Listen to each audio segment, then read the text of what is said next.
Hey everyone, I've been working on my Sandtrooper backpack for a while now, and it is just about complete. And here at the end I wanted to share some of the processes, some of the things I've learned, and where I sourced a lot of the materials for this. So if you're interested in building a Sandtrooper or a Sandtrooper backpack, the first place you want to go to is the MEPD. MEPD.net is a website where they have a forum and tons of information about all of the pieces and parts of what makes a Sandtrooper. So definitely check this out if you're interested. Personally, I wanted to thank some people on the forums who provided lots of information I couldn't have done this without. So Shires has a pack number 3 build that I'm really appreciative for. That was awesome. Nopi created some aluminum brackets for the actual assembly of the backpack that I used. Big Wham always has a lot of good feedback and comments. That's helpful for assembly. And then probably the biggest thank you is for Housey's backpack number 3 information thread. He put together a huge research list of all of the parts and pieces of the Sandtrooper backpack, and a lot of this video is kind of just converting that thread into video format. Pack number 3 is the most commonly replicated backpack from A New Hope. Part of that reason is because it gets the most screen time. So for example, the Look Sir Droids guy is wearing pack number 3. He's the one who holds up the little washer and says, you know, Look Sir Droids. Also, the roadblock scene, where the captain is wearing the backpack, and this gets probably the most screen time. This is also the same backpack. The two differences, or the one main difference between this is that at the beginning, when they were filming earlier on in the film, the bottom seat trays were still attached to each other, so the whole pack was in kind of pristine condition. And then once we reached this point, they had repurposed a lot of things, and things got bumped around, and the seat trays started slipping apart. So you'll notice later on in the movies, the Sandtrooper backpacks are held together with more and more tape. So this is the pack I'm going to be building, and let me share with you all of the parts and pieces and how we're going to put it all together. So for starters, we have the Karrimor Totem frame. So this frame is a vintage 70s backpack frame that Boy Scout troops used a lot, and then also just for backpacking in general. What I have here is actually a replica made out of PVC pipes that has been bent. So if you can get your hands on the original aluminum, it will be a little bit sturdier and look really nice. But for this one, what I did was I spray painted silver first on the whole entire thing here, and then I used a little bit of liquid latex or liquid masking to put under here, and then spray paint the whole thing black, and then you can rub that off with your finger, and you'll get this kind of chipped effect so that it looks like it's aluminum underneath. These red straps here were an original part of the Karrimor frame. These are just replicated out of some canvas here. But basically these go on here, and then they are held together with the shoelaces. We'll look at that assembly a little bit later. They have some of this black overspray on them because when they were originally making these props, they spray painted the whole entire aluminum frame with the red straps on. So you get a little bit of that red peeking through, but you know, definitely has some black on it. The mortar tube here, I left this attached because I used some wire to put it in through some holes there, and then also drilled in here, and I didn't want to take this whole thing apart. But the mortar tube is pretty straightforward. It is a drain pipe, actually, 2.5 inches. And on the drain pipe, we have some of the pieces from the Stormtrooper armor, actually. So this is from like the thermal detonator that sits on the back of the kidney plate. And these end caps are also from the thermal detonator. I just basically elongated it and called it a mortar tube. In addition to that, we have the radar dish, which is added on here, and that's this this white circular piece here. This is actually from a Tupperware pitcher, model 874, and the original one is actually transparent. So this one here is white. This will be okay for basic 501st approval, but if you want to go as accurate as possible, you want to get the clear transparent one. So on my pack, some of these parts and pieces are not actually perfectly to scale and the most accurate. I'm not going to share with you where I source some of the inaccurate pieces. I'm just going to share where you can get the most accurate parts.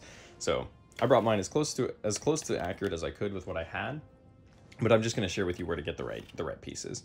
So yeah, so this should be transparent. The carriage bolt here varies in size. Sometimes it's not quite as rounded as this, so that's up for debate how you want to put that in there. You can read on the forums as far as what's the best piece to put there. The backing here, it was originally actually a sanding disc like mount. So you'd put the sanding disc on here and then this would mount to a grinder. But this is actually 3D printed.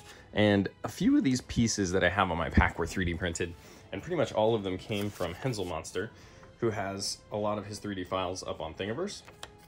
So if you have a 3D printer, or if you know somebody with a 3D printer, you can actually print a couple of these pieces here to simplify the build process and just prep them, Bondo, sand, that whole thing, and then get them painted. But Monster did most of the modeling for the pieces that I'm using here. Great. So that does it for the frame and the mortar tube. Next up, we have the Shires UP90 toilet siphon. So this is actually a part from a toilet from back in the day. And the original UP90s are actually really hard to find and very expensive these days. So what we have here is a kit that was created by Ross from RWA Creations. And he has an actual UP90, and he cut it in half this direction and vacuum formed it so that he could sell kits to people, so we could actually all have pretty accurate siphons on our packs. So huge thank you to Ross for that. This is just assembled with some PVC pipes down the 2 tubes here, and then a lot of Bondo and a lot of sanding, and finally some primer and some spray paint. So the nice thing about this vacuum formed replica is that it's super lightweight as well. Next up we have the Canteen, which sits at the bottom of the frame here. Now this Canteen was originally made by a company called Geostyle that was used on the original packs, but the one here that I have is by a company called Lionstar, and we have a forum member named Maverick that sells these. So if you need a Canteen, look up Maverick on the MEPD and he will sell you one of these guys. It's slightly modified. So originally the lid sticks out of the top here, and then that has to get cut off, and we also add something here called a beestinger. So the beestinger here on mine is made out of a dowel, but you can use tubing or pretty much anything. So this is just some thin 1/2-inch aluminum strip that I bent and set into place. Oh, knocking stuff over. Cool. And as far as accuracy goes, the Lionstar is almost completely identical to the Geostyle. So if you can find a Geostyle, that's cool. But as far as visual accuracy, the Lionstar is pretty much 100% there. All right. Next up, we have the seed trays. So the seed trays are basically the foundation for where everything is mounted on the pack. They're going to sit on here basically like this, and then like this, and then all the stuff sits on here, and then we do it again up here. So these, the most accurate place to get these from is from Woodman or Ross from RWA Creations again. This is one of those cases where mine is actually not from Woodman or Ross, so these are not necessarily the most accurate in dimensions. These are actually a little too small, but if you're gonna buy seed trays, I recommend getting them from Woodman or Ross at RWA Creations. And then these holes and whatnot, we'll look at how I kind of figured out how we want to drill these in to attach everything. Okay, next up we have our bottles and plunger caps. So, or sometimes called mushroom caps. So these are also from a toilet, toilet plunger. A lot of toilet themes going on here. These are just the rubber end caps of a toilet plunger. Mine are actually 3D printed, also from Monster. If you can find the rubber caps, that's awesome. That'll give you a little bit more accuracy. But most importantly, that they're just sprayed a matte or satin finish and that they have a smooth black texture. That's pretty much it. As long as you get that, then they should be good to go. And the bottles here, so this one is an Armor All wipes bottle, and this one here is a shampoo bottle. They vary in size a little bit. One of them is a little bit larger than the other. Next up we have some aluminum brackets, and this is what Nopi had put together, so huge thanks to him for this. These aluminum brackets are going to go inside of the seed trays and attach to the crossbars on the frame, and that allows to take all of the weight off of this thinner plastic here, so that way we have a much more sturdy pack. So we'll see how this goes together in a second.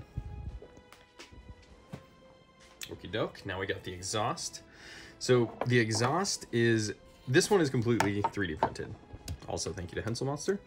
And originally, they think this was made out of found parts. So this could have been just a block of wood here that then had some ABS plastic that was bent and screwed into the frame. And then this is, you know, just a PVC pipe with, you know, some kind of O-ring and then a little heat shrink on here. and a hose clamp. So the hose clamp is the only piece on mine that is not 3D printed, but this was also prepped and bondoed, sanded, primed, and whatnot. So a lot of these are scratch built and they look just as good. Next up we have our capacitors, or shotgun shells as they're called. These could be made out of a lot of different things as well as far as found parts go. So you could do lip balm, you could do PVC, you could do dowels. Once again, the most important part is that they are sprayed completely black and that they have a satin or matte finish. So you don't want these to be too shiny. Now we have our Brexton box. So this is actually from a antique picnic set that came with 2 of these guys. But this one here is also a kit, a vacuum formed kit from Ross at RWA. So this one is kind of difficult to find the original piece. So thanks to Ross for selling that kit. And then I used thicker electrical tape for the tape accents here. And all of the tape and the wires and things like that you'll see on Sandtrooper backpacks when people are replicating them is purposeful to actually replicate what was used on screen. Okay, now we have the Sonix Victory 75 radio. This is one of the coolest pieces of the backpack. And mine in particular isn't the most accurate. So this is a vacuum formed radio face, which kind of loses some detail. So you can get really, really nice ones that are much better than this from God of Libra, who runs Sonix World, and then also Sandy Comms and Woodman all sell radio kits. I definitely would recommend that because they do an awesome job, and you can get a lot more detail than this. But this is my version 1 of my radio here. Some of these switches are kind of just scratch built out of some screws, and we got some resin casts and some 3D prints for the knobs here. And the box itself is actually made out of 4X or PVC foam board, which I scratch built that. And then we have this kind of faux leather casing that goes around it. So this is just a piece of fake leather cut to size. It has some little cardboard pieces in here. And this is also, I detailed this in my build thread a little bit more. And then this wire holding everything together is just for aesthetics because they had that in the original, but it does not have any functional purpose. Cool. So that is all of the parts and pieces of the Sandtrooper backpack. Next I'm going to talk about some of the materials used for assembly, and then I'll actually get into assembly and we'll see how all this stuff goes together. First up is 4X. I mentioned this about the radio before, but this stuff is PVC foam board, so it's kind of like normal foam core board, except much sturdier. And it's really just a plastic, but you can heat this up with a heat gun and bend it and form it and shape it. You can cut it with a utility knife. You can sand it. You can drill through it. So this is like an awesome versatile material that I've used quite a bit in this project. I'm using it for some spacers on a couple things. I'm using it for backing so that I can screw into it. So 4X or PVC foam board has come in really handy. Next up we have zip ties. So a lot of different pieces on the pack can benefit from being assembled with a zip tie because this is a removable, non-permanent way to attach things. Similar to that, we have the thread locker here.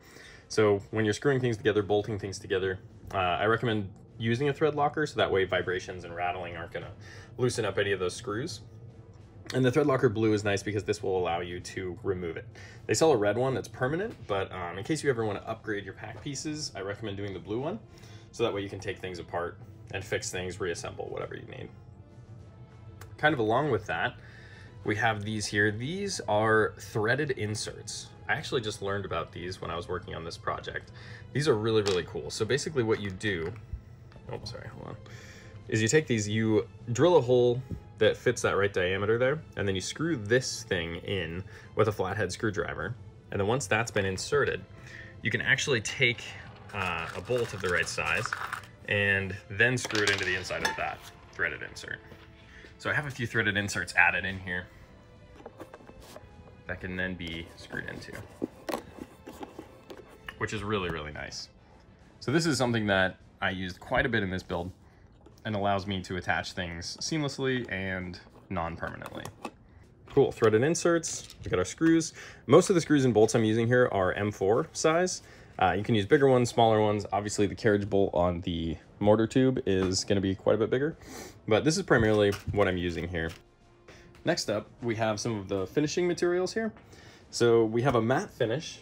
A lot of these pieces come a little bit shinier. For example, the seed trays have a little bit too much sheen when I first put them together. Also, the siphon was a little too shiny. So the matte finish is good. You can do a matte or a satin, depending on what you're going for. And just kind of coat most of the black pieces on the pack, even the gray pieces as well, just to make sure to bring that shine down. And then for color, for the gray color, we have, what I'm using here is Krylon Rust Up Enamel. This color is Battleship Gray, right here.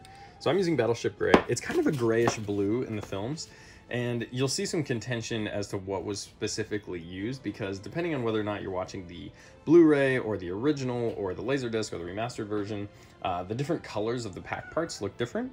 Sorry, here's my cat. So some people think it's a little bit more blue, some people think it's more gray, but the most commonly agreed on color is RAL 7031.